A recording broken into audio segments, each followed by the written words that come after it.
The big question is still going to be the employment picture that we discussed. But none of this is going to happen like in the next 3 months. This is something that it's short term, yes, but it's a year, 2, 3 years. It's evolving. Although I'm bullish on GDP, it's not to say that it's not going to change over the 3 or 5 year horizon.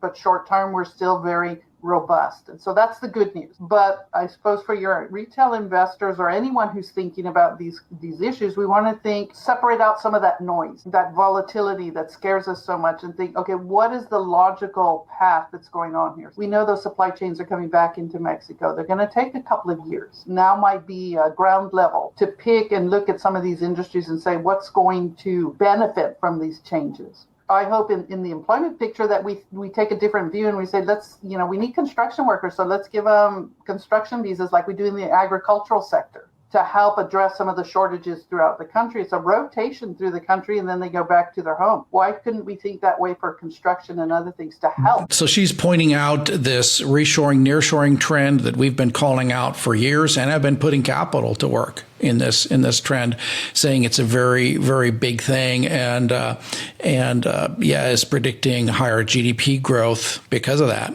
Yeah, it's interesting. I mean, this is a short-term outlook of employment, but it's also a bigger picture challenge that I think our economy will struggle with as we have new technologies like AI start to displace a lot of jobs, and it's going to be a very bifurcated economy on the types of jobs that will be replaced.